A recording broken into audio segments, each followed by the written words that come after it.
Hey everyone, thanks for joining us here for a recording. We're going to try a new method of recording for this Blood Bowl game. This is actually the game of the Iron Beer Bellies versus Exactly as Planned.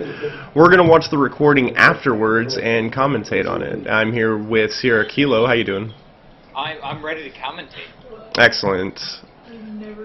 This is going to be new. We should be able to give you more in-depth recap than we normally would because of the advantages given to replay. Thank you to Exactly as Planned for kind of finding this and giving it to us. Gay. And you will most likely hear commentators in the background on my commentating because, you know, commentatingception.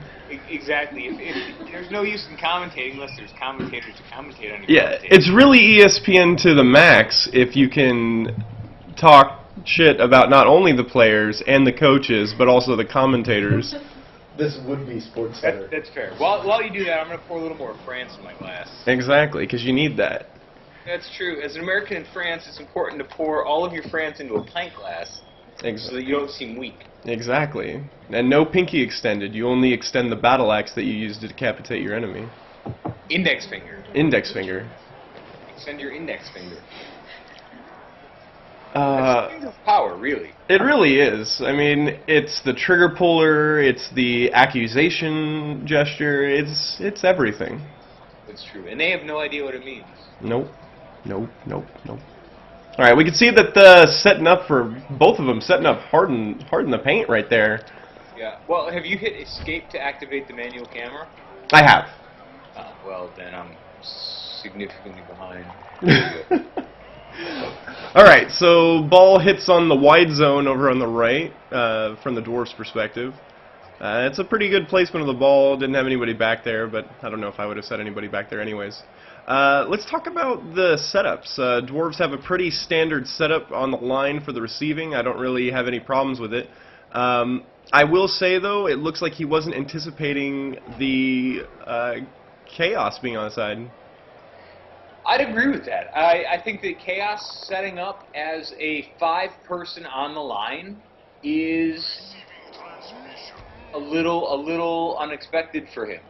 Well, yeah. And I don't think he was taking into consideration the strength 4 from the Chaos Warriors. I mean, so far he has no dwarves with guards, so he's going to lose every fight on that line.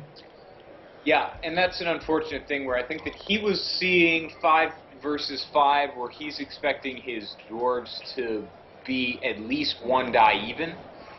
Those Chaos Warriors are badasses. Yeah, they're really good. And he put all his players on the side, or rather on the side, on midfield, and that just opens up extra blocks. I mean, I guess if you're dwarves, that's not too terrible. But I don't know if I would have gone with that setup. Plus, it looks like he has both his runners completely adjacent. Well, both of his runners are in a deep zone, so they're playing safety. But I don't think that runners are what I'd play safety with there. I mean, no, if I was afraid in playing safety, I would have thrown a blitzer back there. I'm with you on that. Let's talk about the setup for Exactly as Planned. Putting 2 guys like that and keeping 2 spaces on the sideline open. Not as influential because he's on the receive, but that does allow, with no dodge rolls, to get to your backfield. That's true. It would be a totally different game had he not picked up the ball first try. Exactly. He did do that as an early move. I think that is the player with big hand. Let's double check. It is, so that was not a very risky move, so I definitely agree that would have been probably one of my first moves as well. But had he not picked it up, those dwarves could have started getting downfield. That's true. And generally speaking, I mean, I know that you talk about moving the ball as your primary objective, but on a kickoff, I think that the position of the ball versus your ball carrier is not quite as important as making sure that you hit the other team as much as you can, because that's what makes your second move powerful as a receiver. And I agree 100%. On the kickoff, it definitely determines where the ball lands and where your players are relative to it if you should pick up the ball first. And also the kickoff event. It could leave gaping holes in your line. So it really, just as in most things in Blood Bowl, there's no ultimate never do this ever kind of thing. But on the kickoff, I think ball control is a little less important as to getting that first round punch. I'm with you on that. And for me, from my perspective, if I only have 1 or 2 spaces to move after I pick up a ball, I'll just run next to it and let whatever happen next turn, so that I can have my player in position and still make all my tackles with 0 risk, and that way I don't burn a reroll on turn 1 unnecessarily. Yep, and that's a good thing to hold on to, and it really depends on the team. I think with the big hand, picking it up was very low risk, so I think I would have gone with the same way. What a good pick. I think that he's not as excited to have that as everybody else is to see it there, because I think, what was it, week 2? At the end of week 2, he picked it up after a week of very difficult pickups. And that one was a 1-die tackle to an attacker down. 1-die tackles, or 1-die blocks, as it were. Man. Yeah. Do you care to say what we wagered on this game? Yeah, before the game was ended, we didn't even really know if they were playing at the time that we made the bet, but I guess it was like 5 minutes prior to them ending that we made the bet. My friend here, Sierra Kilo, had the Chaos team as his pick, and I had the Dwarf team as my pick. And our wager was, we tend to have every once in a while some house rules on games that involve drinking alcohol. And whoever wins the bet will be able to create the next rule at any time that they feel fit. So we'll see how that falls down towards the end of this game. I won't spoil it for you. That was pretty good. Yeah, it was definitely one of those things where, I threw out what happens if we watch the, because Complacent Badger brought up the 1-die tackle. I had proposed, what if we have to watch the replay, and every time somebody throws a 1-die tackle, the loser of the bet has to do a shot. That's a pretty good one. Pretty good rule. But we also play the card game Bang, where there's a tequila one where we actually played in Del Rio, Texas with tequila, and that was probably one of the least memorable but most fun games of Bang we've ever played. Agreed. But back to the important part. The 1-die blocks. Don't do them. Friends don't let friends 1-die block. What if you have block? Obviously, as all things in Blood Bowl, there's never a 100% to it. But if you make a 1-die block and it fails, you cannot complain about bad rolls. I agree. That is not something you're allowed to do. As a coach with a team full of blocks, even I, when throwing a 1-die block, understand the risk of throwing a 1-die block. Just don't do it. Friends don't let friends 1-die block. Right now you have a partial cage on the Chaos team, which is good, keeping that protected. I would argue, though, he's not protecting the important side. That Dwarf Slayer, let's see how much movement he has available to him. I'd have to pull up the grid for that, I suppose. The Dwarf Slayer has 5 movements, so you're looking 1, 2, 3, 4, 5. I think he's clear. Yeah, he could get there with a series of really dumb dodge rolls, but yeah, I think he's fine on that side. Yeah, I'm saying that having that Chaos Warrior in position there completes that cage. Yeah. So a physical completion of the cage, it's an effectual completion of the cage. Yeah, I think that's a good one. With all the, I always forget that dwarves have such low movement. But very tall hair. But very tall hair. Alright, so Chaos actually has a pretty good field position right now set up. See if he can punch through these dwarves and get going. Troll Slayer to the backfield. Not sure if I agree with that move, but we'll see if it plays out. Yeah, let's look at the next set of events really what's going to challenge the entire rest of the game. because he did a fairly decent job of positioning all of his players against the opponent. And also, the thing to pay attention to is that the Iron Beer Bellies have already used 2 of their 3 rerolls, and it's only turn 2. Exactly as planned, also using a single reroll. Yeah, I mean that's a big deal. I mean that is a pretty quick use of rerolls. Yeah, not to say that the Iron Beer Bellies didn't need that last reroll usage. That's 2 attackers down that they rerolled to an attacker down push, which is unfortunate, but at least it didn't turn over the turn. Not to say that there was much else done. I mean, all he's doing is field position, which I wouldn't really agree with his field position being too critical at this point. He's not protecting the wide zone. Right, and look at what happened when Iron Beer Bellies moves the Troll Slayer back. That creates a very large alley, and he has a ball carrier plus 3 other players who have full movement values without a dodge. Well, I mean, I don't necessarily agree with moving that Beastman directly into an opposing tackle zone, but let's see what he ends up doing. Look at that. That creates more of an alley, but let's see if he can create a cage to the front of that. Yeah, this is the Chaos is getting a lot of hits on the Dwarves right now, where the Dwarves aren't able to rebuttal all that much. Those Chaos Warriors really carrying the team on the offense. Well, that's outstanding, yeah.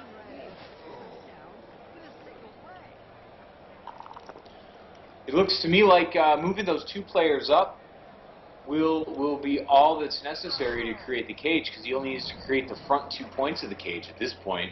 Yeah. With the 2 players down and the Troll Slayer so far back. Yeah, and it looks like he's going up the middle with that cage instead of on the wide zone. See, I personally would have gone up the wide zone, but if we'll have to see if he gets a score out of it, because really what matters is the victory. Yeah, going on that wide zone would have taken a lot of the Dwarves out of the game, at least for this drive, with their low movement allowance and relatively low ability to get out of the way of dodging. But as long as you're creating that grid, you're creating your cage, and you're moving your players, it doesn't really matter how you go about the victory, because your opponent always plays against your moves. Yep.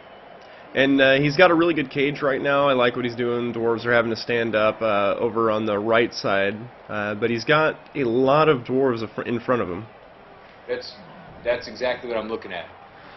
Working that frenzy on the left side of the field over there. I'm glad to see that he's starting to use his Beastmen with that frenzy. Unfortunately, last week he used it against me to pull that victory out, which is still a little salty. And this is what I was worried about with this going up the center. Now he's choked. Yep, totally blocked. That was a really good roll. Defender stumbles and defender's down. So.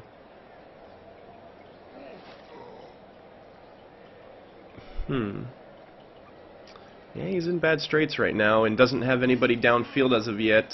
He's kind of punishing that blitzer over there instead of getting that beastman over there to kind of be a last-minute receptor. True. That Troll Slayer. Oh, knockout. Let's see if he's notorious for apothecarying early, but he did not. I'm definitely a little bit behind you on my replay, so you're making me excited to see what's going on. I'll tell you what, I'll give you a little bit. How far? Have you even seen the KO yet? Right there, it just happened. All right, I'm going to give you about a 5-second pause, and sorry to the viewers at home. That's okay. Everybody wants me to be involved. Exactly. That's the most important. All right, did you just see Chaos Warrior get pushed? Right there, ready, set, go. All right, I'm just a little bit ahead of you, but it shouldn't be enough to where it matters. That's true. It's because you're taller than I. That's true. I see it. I see it coming before you do. It's perspective. Yeah, it really is. That is a really collapsed everything. Yeah, I think that wide zone is still a very applicable route. You would proportion, and I think that you saw it in my game where that even it was funny. I had so ingrained back into the left, where every time I dodged away from an opponent, it was back into the fucking left. Because you got in my goddamn head.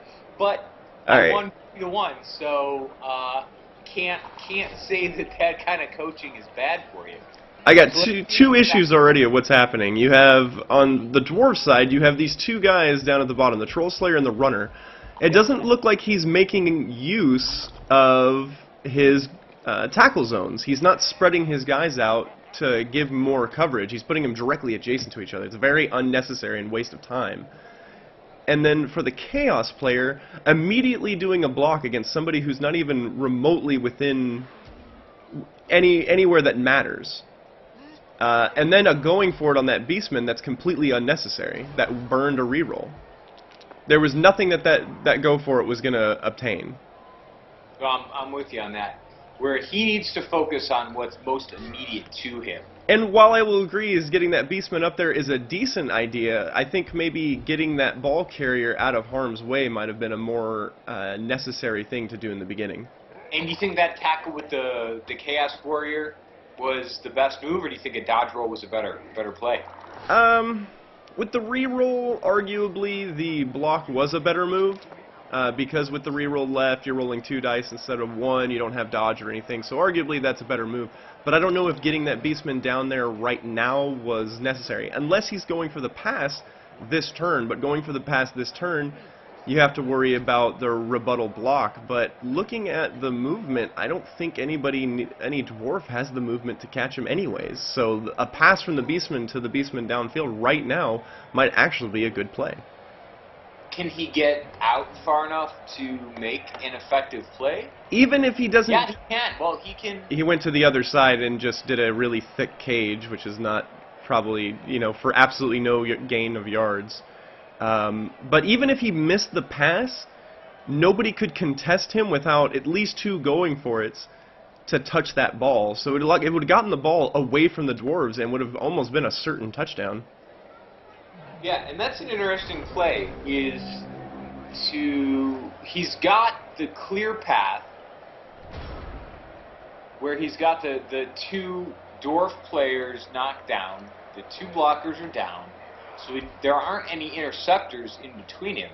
I know it's a long throw, but the worst that happens is that the ball fumbles near him or the ball scatters near the receiver, and either way, it's kind of a next turn touchdown.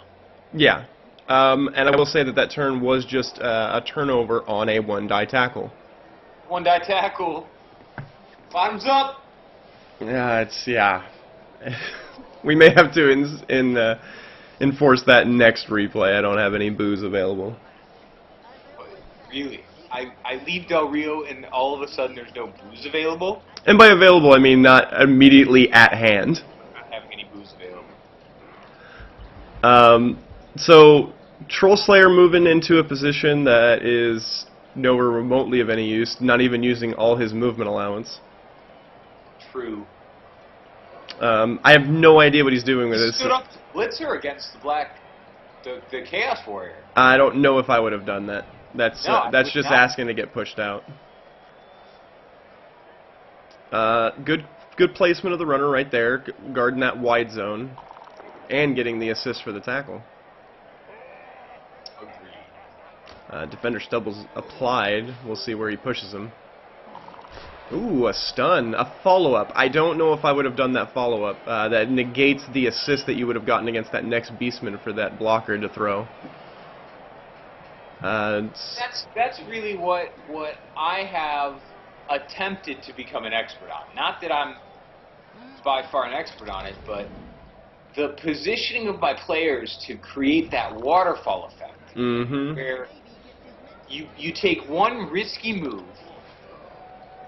with a reroll available, and then everything down the line becomes a 2-die tackle.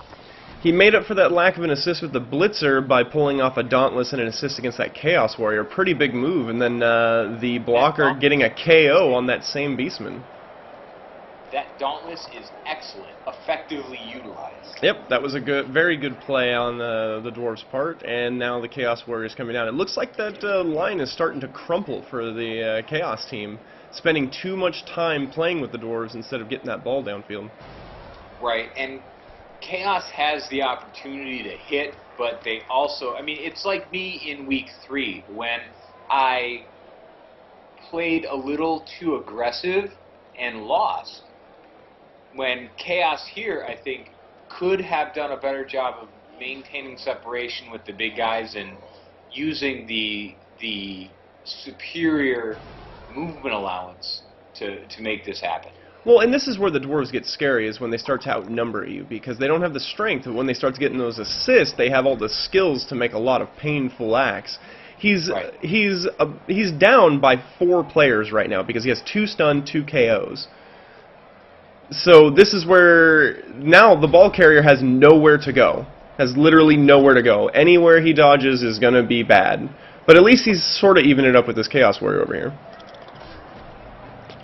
Honestly, at this point, I would throw the ball. Yeah, but that's kind of more of an advanced move, and like we said, this team is. Oh yeah, there we go. I just saw the knockout out of bounds. Yep. But we expected that to happen. As soon as you stood that player up, that was what was going to happen. But I think that throw downfield is such a counterintuitive to the new player. Well, because they're thinking American football. They're not thinking Blood Bowl. But, I mean, or rugby for that matter. Yeah. Because that kick downfield, even though it has the opportunity to change possession, it's still moving the ball downfield, which is the goal. Yep, and I think at this point, even though it's a -2 modifier, I think with the reroll remaining, just a chuck downfield. It's a little more dangerous because now he's got 2 dwarves that are able to mess with him, especially if it fails. But it's better than just taking it from these, what is it? Looks like 1, 2, 3, 4, 5 dwarves.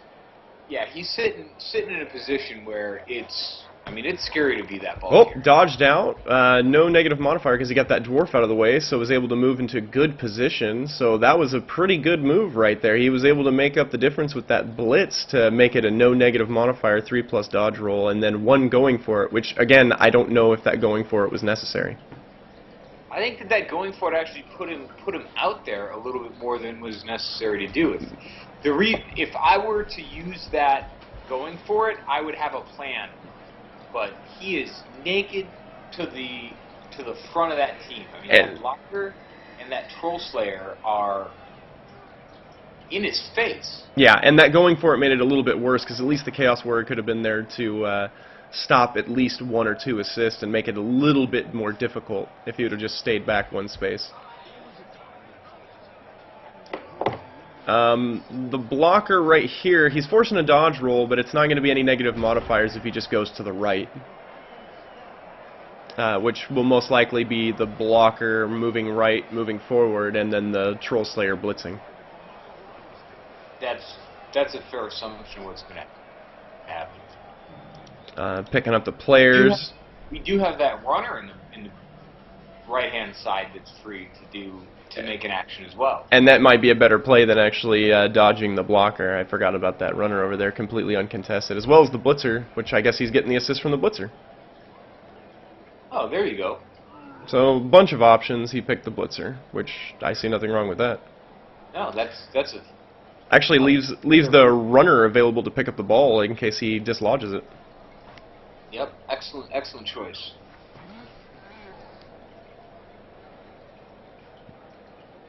A lot of thinking between actions. Yeah. I would like to think that when you watch my games, you assume that I do things with a purpose as well. I try to assume that of everybody. Every once in a while you can tell that everybody, even I, do things without a purpose sometimes, or that's not the best choice, just sometimes the fun choice. Yeah, that's true. I think that most people who watch my games watch me go between yes and no more times than not, and then I just click on guys. I have it's pretty clear that I have no idea what I'm doing right up until the point that I make the decision. Ah, another knockout. That's rough. Oh, nice pickup by that Beastman. Who is that? Who would have thought that happened? Just a standard Beastman, no star player points. Uli Main. It's true, but it's one of those things where the ball bounces around far enough and long enough that eventually it's either going to land in an unoccupied square, somebody's going to pick it up. So that was that moved right to him. Yep, that was a good one. It was exactly what he needed to pick it up. He rolled a 5 and got it. Yep, perfect. Chaos Warrior down because of all those assists. No, what did he do? He did a 4. No, it was the requirement was a 4+ due to the agility. You're right. 4 plus 5 plus -1 for a tackle zone. Yep. So there, you're right.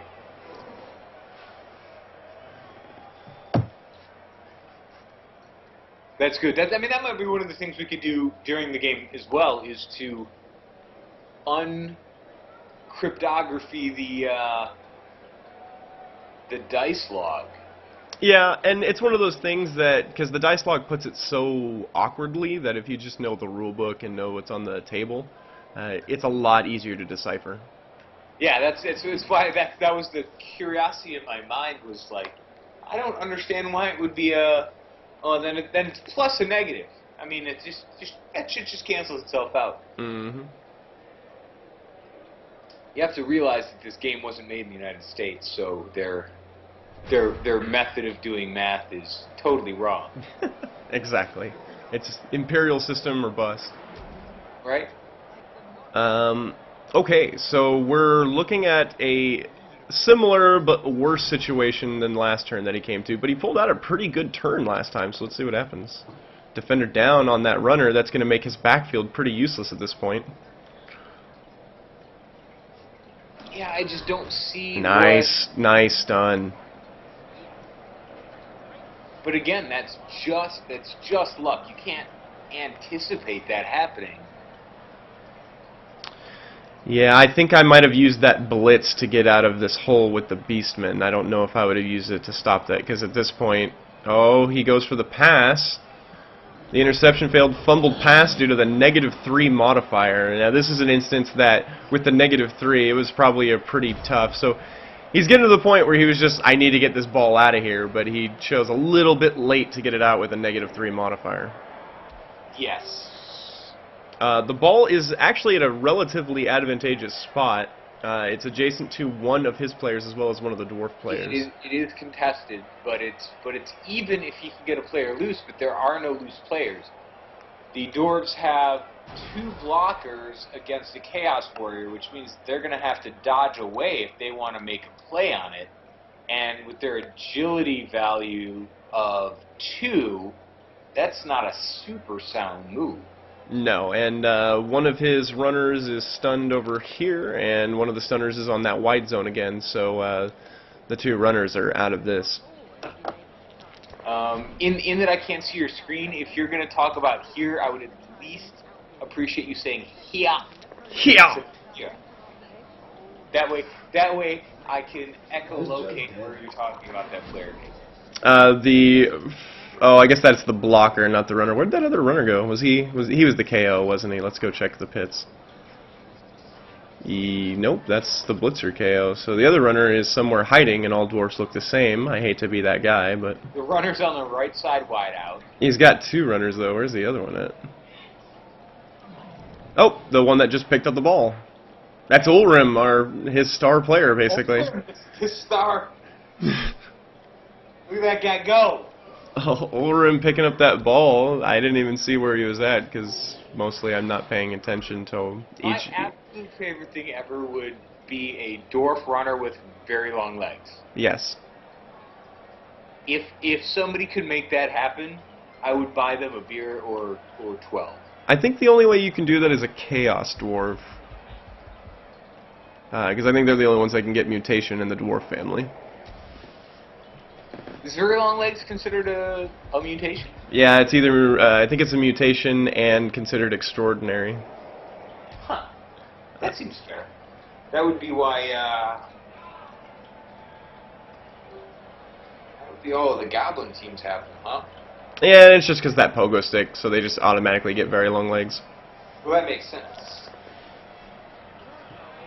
Both down and attacker down, but of course Chaos Warriors don't have that there block. Yeah. And that turned very abruptly to the Dwarves having a pretty decided touchdown if they can get downfield, which they shouldn't have any problem in 2 turns. Everything but 2 players on the Chaos side on the ground.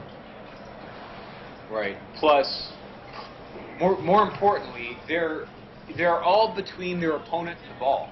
Yep. So I could see where this turned pretty quickly. It almost looked like Chaos had a really good situation, but playing a little bit too much with the Dwarves instead of playing the ball, which they're better. Chaos is extraordinarily better at the ball game than Dwarves are.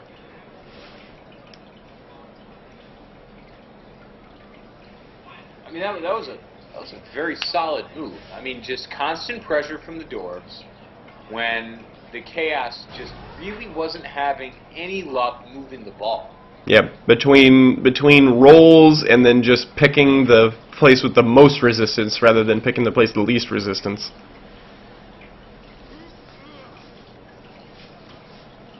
And both teams out of rerolls. I wasn't keeping track of when that happened, but it's pretty important these last 2 turns for each of them with no rerolls, so we can see turnovers out of nowhere. Now, and because the game is obviously finished and we're watching a replay of it, the Chaos team, exactly as planned, really was regretting maybe not getting a Minotaur and taking the extra reroll. How do you see a Minotaur being advantageous in this first half? Because I really haven't noticed a place where... I have to check my rule book on that real quick, because I think he either knows that the Minotaur comes with Blood Bowl or was thinking that the Minotaur comes with Claw. Here he is, the huge baby. Let me double check. The Minotaur doesn't come with claw. The Minotaur comes with Horns. horns. And I actually played it the other day. Horns plus... It's got Horns, Mighty Blow, and Thick Skull. Yeah. So, I think the Minotaur would have been counterproductive. I mean, the strength... Wild animal. Yeah, the strength 5 would have been pretty useful, but I think it would have been counterproductive because it would have been at 2 rerolls. That Minotaur with the loner, he probably would have at least eaten 1 reroll by itself, and I think it would have made him even focus more on the hitting game. And obviously, that's not going well right now. Yeah, I think that the frenzy on that. This is kind of what I advised him, because he asked me before the season, or before this game started, and I said, really, unless you have some time to play with a player that has horns and frenzy, and that's not even considering the loner and the wild animal, it's tough. I mean, knowing when and where to implement that player. I mean, sure, it's a big guy on the field. And maybe it'll draw your opponent's attention, but I think in our league right now, most of the players have heard our commentary about the 3 men and said, you know what, it's just okay for the big guy. Yeah. I will say, though, that the Minotaur is one of those ones that if you don't at least stick 1 person to him, he's going to start running all over your team with that Horns. Oh, absolutely. Horns plus Mighty Blow is a murder machine.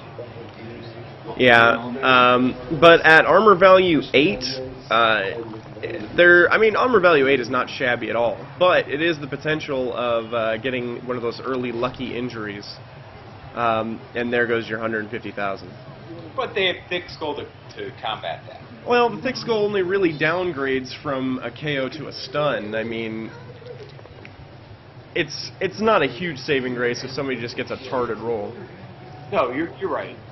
And this was the team to have that set will. Exactly, because he's already been penning quite a few times where it's not really that many odds. I mean, he's gotten 3 KOs on him, and I think at least 3 stuns already in 7 turns. Against a generally armor value 8, I think, what, 33% of them armor value 9? Right, exactly. So that's scary. If he would have done that to the Minotaur, which you know those Troll Slayers would have gone after that Minotaur early. I mean, that's their intended purpose. That's their purpose in life. I think it would have been interesting to see the difference, but I think the difference would have been much more in the Dwarves' favor. I think, right. I do think that it would have been just a more costly. Yeah, higher risk, but generally a higher reward as well. So touchdown had going into halftime. So what do you think so far? I think that it was. I mean, it's very interesting how it ended up. And the Chaos team played a solid. Just got overwhelmed by and they in the very end, but very calculated from the very beginning. Is there a thing in there for the, like you said, the options for like the current races to do different? All right, are you looking at the lineup right now? Chapter 1. Yes. All right, good. So you go to like the quarter. Yeah, I think that was just a couple choices on both teams that just made it slightly go one direction the other way. I don't think anything was too critical, but I think it was just enough to tip it the other way. I'm with you on that. I think it was a roll of the dice to make it as it is. I don't think anybody made any grave mistakes. It's just how it plays out. I found they have a Pathfinder. They have one. He's holding an axe, but it's clearly Chaos not down. a great axe. Yeah, I didn't take a look at the. Yeah, they're still down 2. That's pretty rough. And then he got his blitzer back.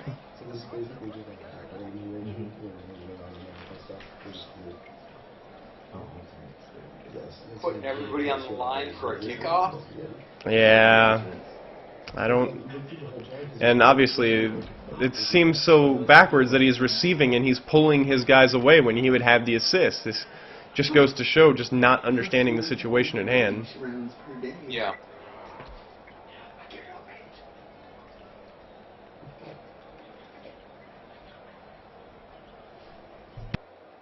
I'm so excited that I had to kick on one of my linemen. I'm so tired of garbage, just hooked kicks. I'm very excited to have a fairly straightforward kickoff.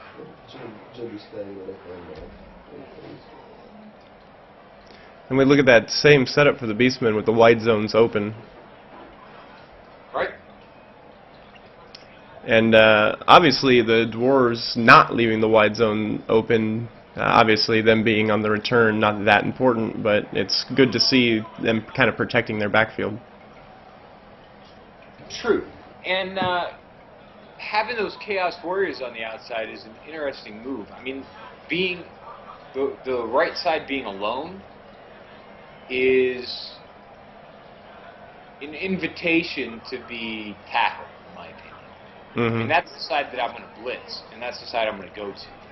And everybody else is tied up, so even if I don't tackle them, they still have to dodge away or tackle somebody on my line. I know we're all notorious of it, but I really hate it when somebody doesn't notice that it's their kickoff. We've been waiting here 40 seconds watching nothing. Yeah. That's why I kind of like the Skype call over it and be like, hey, I'm done, because there is no really noticeable indication. Yeah, and I guess that wasn't even the kick. That was just the beer bellies not hitting end when they were done doing their setup because they didn't move anybody. They didn't change their setup. Yeah, you got to hit that end. But that kickoff was fast afterwards, so that was a misspeak. That's right, it was. Yeah, I apologize. I'm the worst. Ball in a good position, almost the exact same position as the last kick.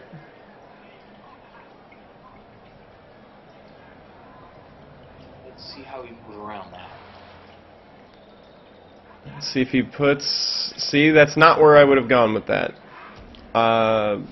Let me see what those stats are. With sure hands, it's not really that risky. You're looking at 2-3 pluses, but I honestly think I would have put the runner with block next to it, because obviously he's trying to get star player points for Irar, his other runner.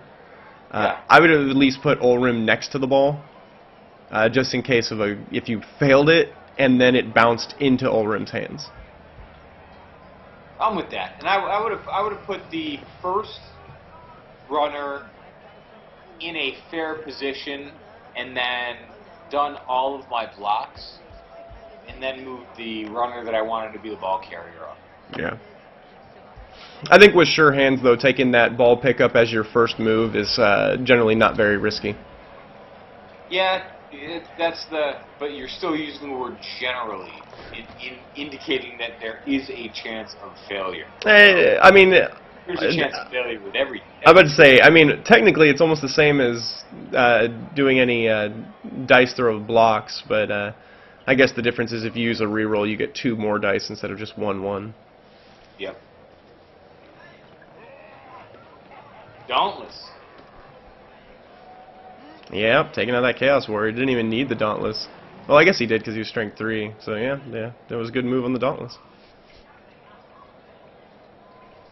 That is a scary thing to have on my runners, because I really don't want my runners to be hitting guys that big where I need to be using Dauntless.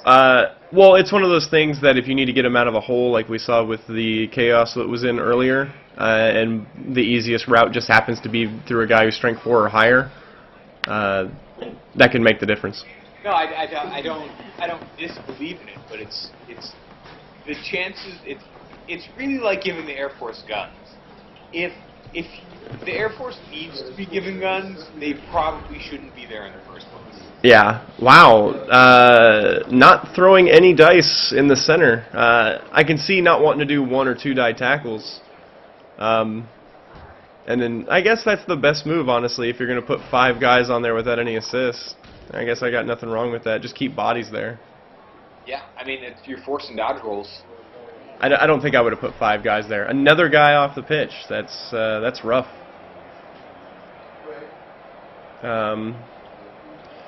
So that's bringing it to even. That's what you have when you match bodies to bodies with this team. Yep.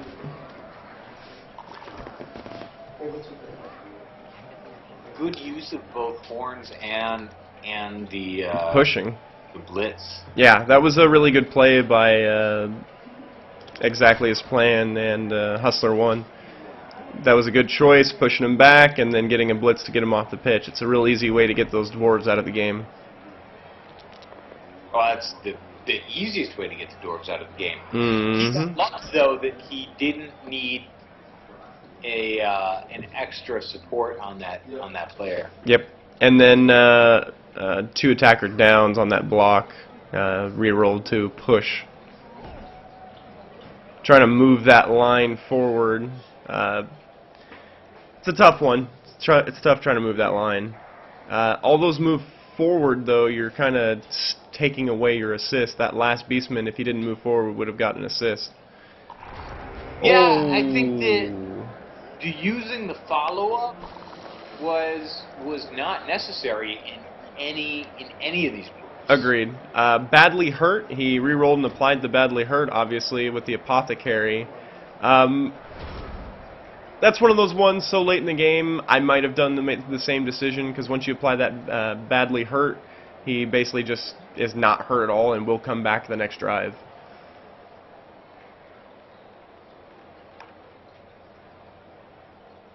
So that relatively, I think, a good choice. Have you even seen the injury yet? No. Oh yeah, I mean he's off the field now. I mean it's. Okay, I was just making sure that you weren't too far behind. Oh no. I think we're well paced. Okay. Yeah, I don't know if I would have made that choice, but I don't use. Let me get. Casualty was a broken rib.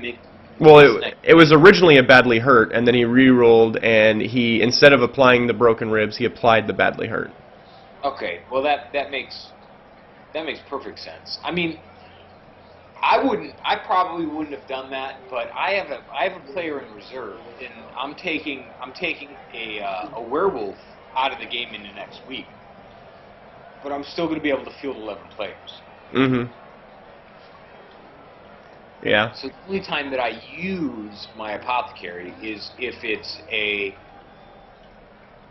decided injury, where it's more than a miss next game, or if it's a second miss next game, then I'll consider using it. But I really like to prevent those deaths or those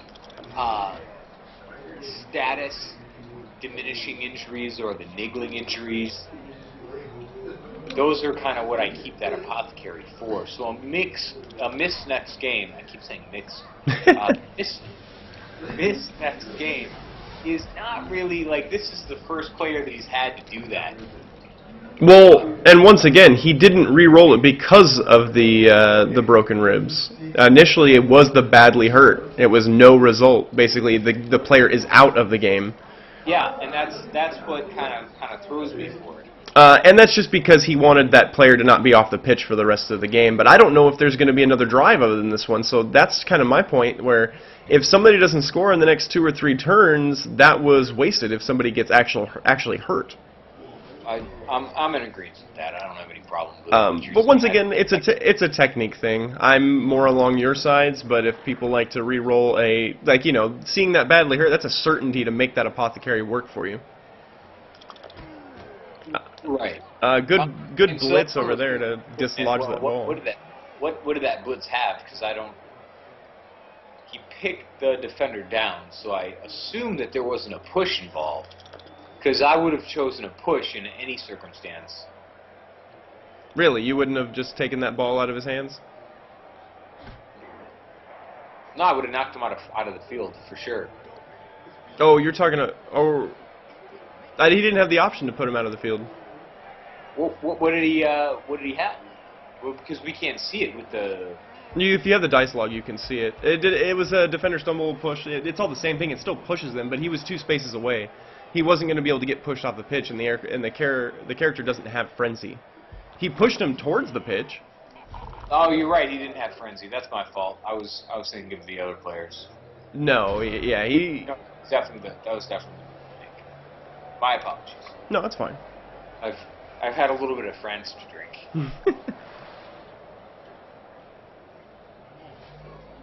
I think I would have tried to put a little bit more pressure on that ball, especially being behind right now, instead of just throwing blocks. Was he at the end of his movement allowance? I wasn't really looking too heavily at the movement allowance. We kind of got on a tangent with that apothecary. Yeah, that's true. That apothecary does create a tangent. And you can tell that this is going to be probably pretty bad for exactly his plan. Not only does he have no players over by the ball, whereas the dwarf player has 3, but the reroll difference right now. Yeah, the rerolls are kind of a thing. How many rerolls does your team have again? I have 6. Oh, you have 6. How many rerolls does my team have again? You have 4. I have 4. So that's kind of a thing. Yeah, and I've still had many halves where I use all 6. Well, I actually, my second half of my game against Crazy Eights, I think I went into turn 15 with 4 rerolls, which blew my tiny, tiny little peanut mind. Mm-hmm. That might indicate why I happened to win, because I rolled fairly well that entire game. Unless this block is messed up, which it was not. It was a one die block to a defender stumbles. Shot. It actually worked out for him because it's flying coconuts and that's all he does anyways. But right. That's the not good game to lose a bet against. Do a shot every one die tackle. Yeah. That kid'll do it. Yeah. But it looks like a pretty inevitable touchdown, so it looks like this game is... I haven't even actually seen the ending score, but it looks like this game might end 2-0. Yeah. And that seems fair. Just playing with those dwarves, man. Just still playing with them. Use that last reroll. And it looks like, yeah, it was 2 both downs, which is really unfortunate. Using that last reroll. A push, it's not the worst thing that could have happened. Right. Well, that's good. He's got a better position right now. If he can start dislodging those players from those dwarves and get them in position, he can turn this around. Yeah, but he doesn't seem like he's very confident using a dodge roll.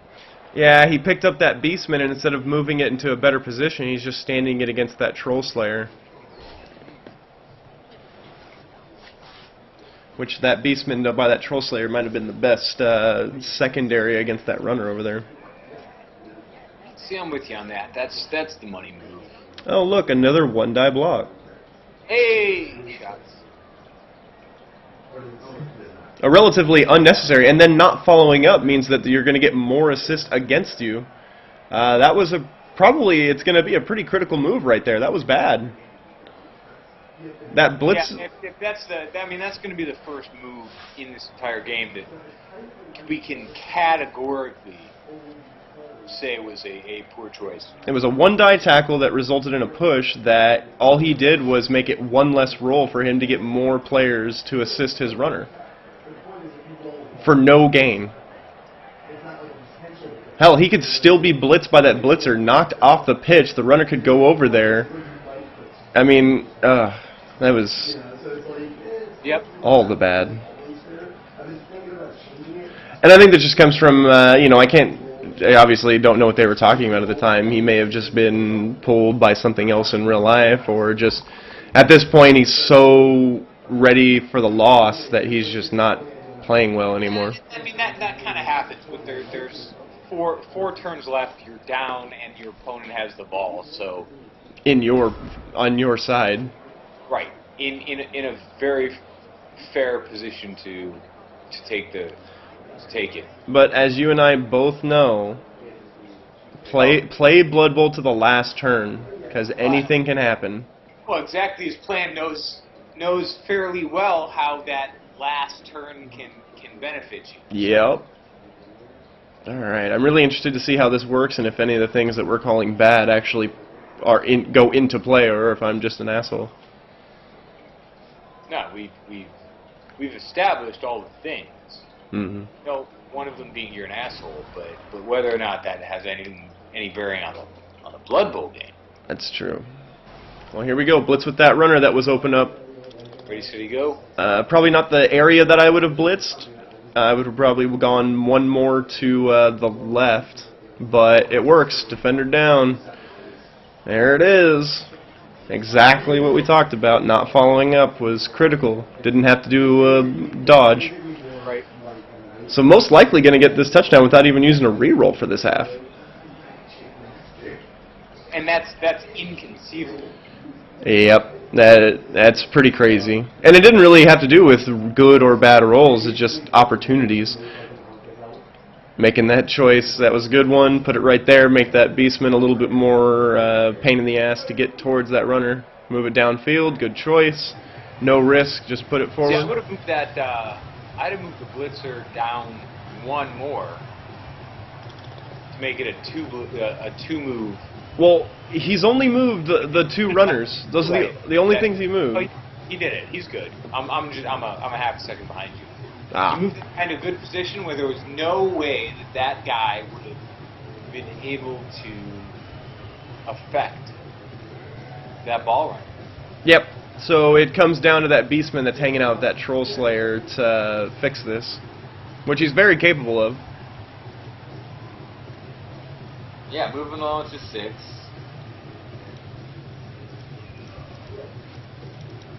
So if he'd have dodged away, 1, he would have been able to go with 2 going for it and put a body on him.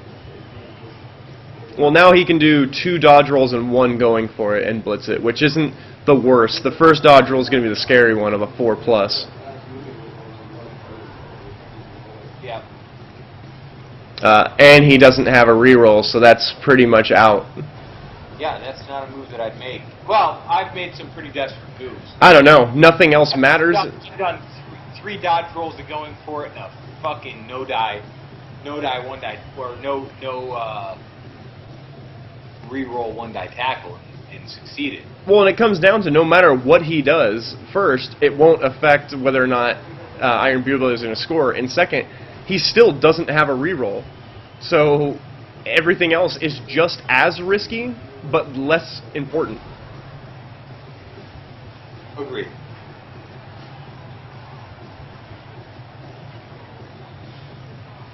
And that's even one of those things. Standing him up, not even important. At this thing, the only thing you can do is that blitz, and most likely fail it. Right. I'll try to get that injury. Let's see if he gets lucky and gets some star player points. I wouldn't even gamble against that. I would gamble for this. No, that's not. I mean, that's not my repertoire. It's not even a good gamble. All these guys are armor value 9, right? Yeah. Right. But whatever, 2 dice. It's not that bad. Let's see. Spoiler alert.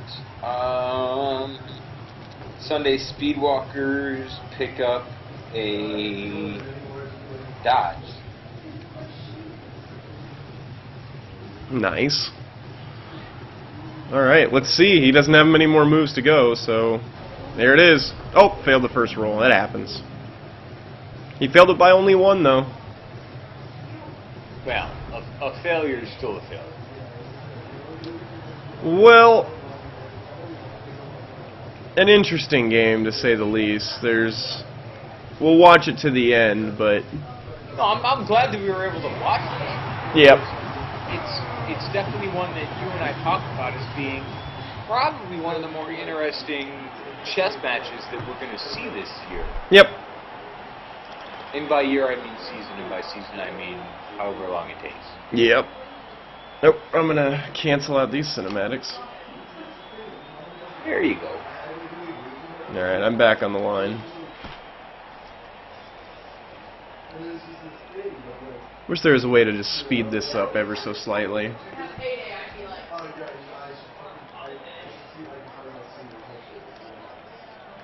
That'd be fair. You could always go all the way to Brussels, Belgium, and like butthead. Yep. So bad. She literally made me come home and get a haircut in like a years without working. She was like, no, like you fucking ruined your damn yearbook. And I'm like, ha ha ha ha. Like, hi. So I was just like, I think I just gave no flex. So it's like that.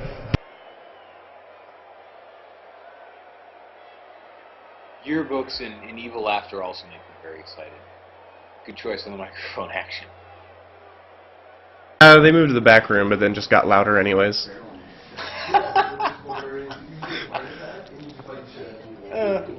Because we just had Masrak in here just talking about Dwarven War Axes audibly, and then... Dwarven War Axes? Is he qualified to talk about Dwarven War Axes? Masrak is, yeah. He's a 9th level Dwarven War Axe talker. Oh, well, in that case, excuse me. Oh, there you go, right to you. Yeah, that was a good kick. I wish that would have been I mean, hell, he can still get a touchdown. And that's one of those instances that I don't think I would have followed up, and I would have just dodged right and got him downfield for, try to be a passer. Oh, nice. Star player points. Yeah, star player points. That's good. Let's see where he's at now. Oh, that's his first star player points. Oh, ideal. You know that neither of my werewolves have any star player points? I can see that. But another stun. 2 armor pens in a row. Yeah. As it turns out, all the guys that my werewolves knock out happen to be knocked out of bounds. Shocking. Alright. And tell Masrak that until he braids his beard into 2, he can't talk about dwarves. I don't care if he does have red hair. That's true. He could make a pretty valiant... And look, that movement forward again, so he loses that assist. Oh, no, wait. He knocked that dude down, so he still gets the assist. Disregard. I am the dumb. That's not true. It's been a long game. You can't be 100% awesome all the time. And honestly, the hardest thing for me is to tell if a dwarf is standing or not. That's like telling if the goblins are good. Well, I mean, when goblins fall down, at least they're sprawled out. Dwarves are just round no matter what. Second thought that move forward. I see all of your beard still. Here's a funny story for you. My brother went and played a little bit of blackjack at the casino in Cleveland. Won $8,000. No big deal. That's pretty cool. So he's going to come here, and I'm going to go jump out of a plane. Sweet. So, Chaos has 2 more turns. Dwarves have 2 more turns. Yeah, I kind of see where this is going to go. Man, I'm hoping that touchdown happens. I mean, it's totally... He got that extra reroll. He might be able to use it.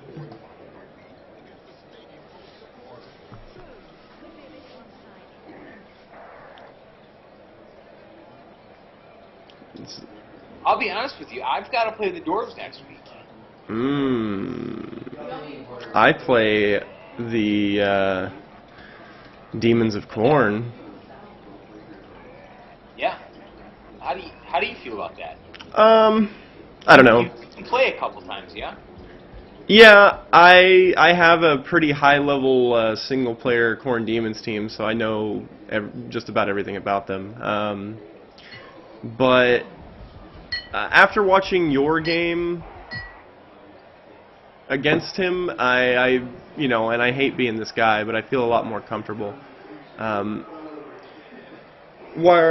While I will say that he's not going to have the same, he's not going to have the ability to make the same mistakes as he made against you. And what I mean is having the frenzy go from 2 die to 1 die, because all my guys are strength 2. So even if he goes 1-on-1, he's always going to get 2 dice. I feel like I can either A, injure him enough in the opening drive to keep him from having enough players to stop me, or secondly, at least trick him a couple times into forcing a turnover. Yeah, and I think that's going to be the main goal for you. And this is a little bit of we're gonna do a weekend recap pretty shortly, so I think kind of some of this is going to overlap, but that's definitely one of those things that you're going to attempt to do, is that trap for that frenzy to kind of make it difficult for him to tackle anybody.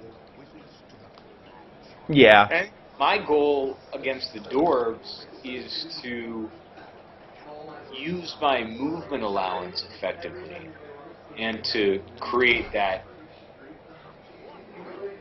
those little pockets to get my guys to move against the Dwarves and at the same time avoid getting killed.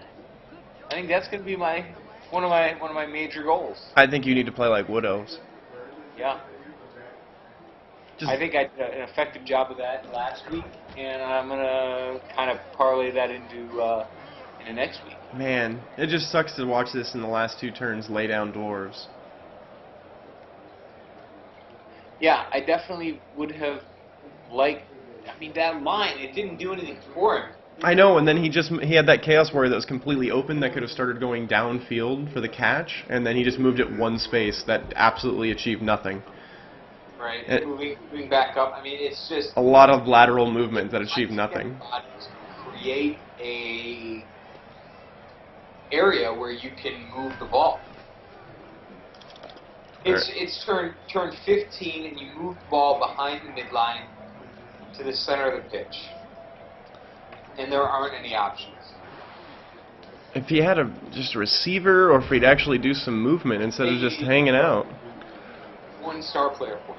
Yeah, I guess it's worth it, but what would have been better?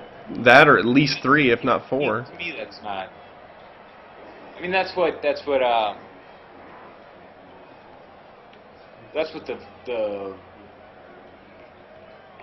Master Moose, Vampires, Umbrella Corporation? Yeah, Vampires. That's what Umbrella Corporation did against me, where it was almost desperation, where you're just like, well, I know I can't do anything better than 1-star player point.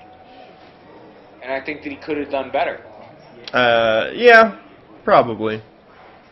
Well, I saw how he played against me, and maybe that's just my ego in saying that I think that I'm better than what he's against now, and I don't know how that turns into real world whatever, but I think that he had a fair chance to play this game, and I would have, because I played him, I think that he's a better coach than what he turned out here. Yeah. So we're looking at the Dwarves' last turn, just getting those last few hits in, actually getting a guy just standing next to the ball carrier, making it even more obnoxious. No chance of scoring, so it will be that the Iron Beer Bellies win this 2-0. And that's one of those things, even if you're going to lose, man, don't get shut out. Do the most ridiculous moves possible within reason and within, the best choice available to just get that touchdown. Don't get skunked. Right. Get greedy and get stupid. And then, I don't know.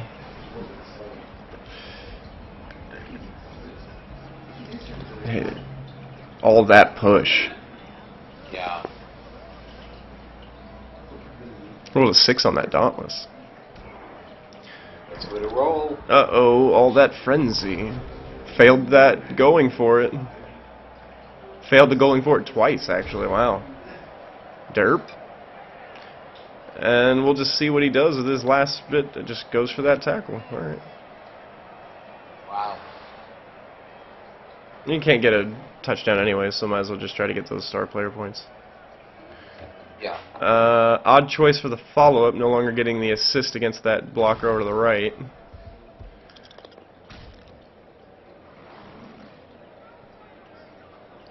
And those are the things that make a big difference. And you and I talked about it behind the scenes with when I played AJ, and it's important to be able to calculate those things kind of on the fly. Yeah, and look, he's setting up for a pass. It's not difficult to understand what a agility roll is, but being able to mentally compute those negative modifiers and those things that negate the negative modifiers. It's really simple. It really comes down to take the model in question. Are there being people that are being of the touching that model? All right, that really clarified it. I mean, it's an if that. Bad guys in an adjacent space, because that's going to affect it. That's the only thing. This game is completely based on, are you being touched? Like Chester the Molester, don't get touched if you want to win. Right. And if there's an adult next to the guy who's touching you, then the guy can't touch you. I mean, it's a thing. 6, accurate pass. 2, no pass. Alright, well that's the end of that. I hope you guys enjoyed. Let us know if you like the new format that we're going to be using. I am Complacent Badger. This is Sierra Kilo. Cheers. Subscribe, like, and we hope you guys have fun and just keep Blood Bowl going. Later.